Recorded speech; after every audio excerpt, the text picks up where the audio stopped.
J'ai trouvé une petite horloge qui est dans sa boîte d'origine, comme tu peux voir, et surtout elle n'a jamais été utilisée depuis sa création il y a 50 ans. Junghans, j'en ai déjà parlé, c'est une marque allemande, de l'Allemagne de l'Ouest exactement. Et cette petite horloge, elle est neuve dans sa boîte avec sa notice et son étiquette d'origine.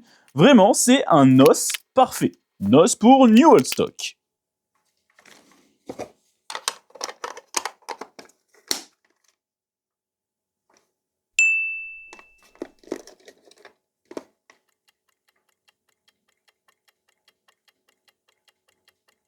Mais pourquoi une marque comme Junghans, qui est connue pour ses mouvements mécaniques, a sorti dans les années 70 un réveil électronique et en plus en plastique?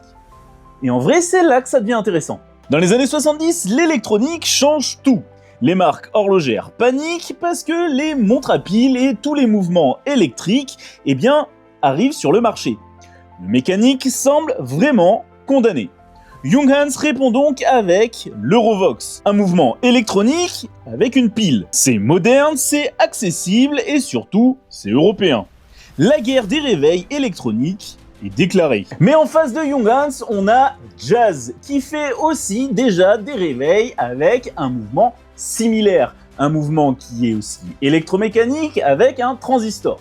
La même technologie qui est utilisée au final dans Eurovox. Et là on est bien avant les coupes du monde de football, mais on a l'Allemagne versus la France.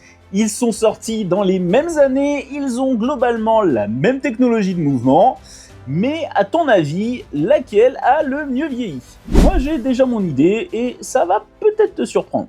En tout cas, c'est pas Jazz.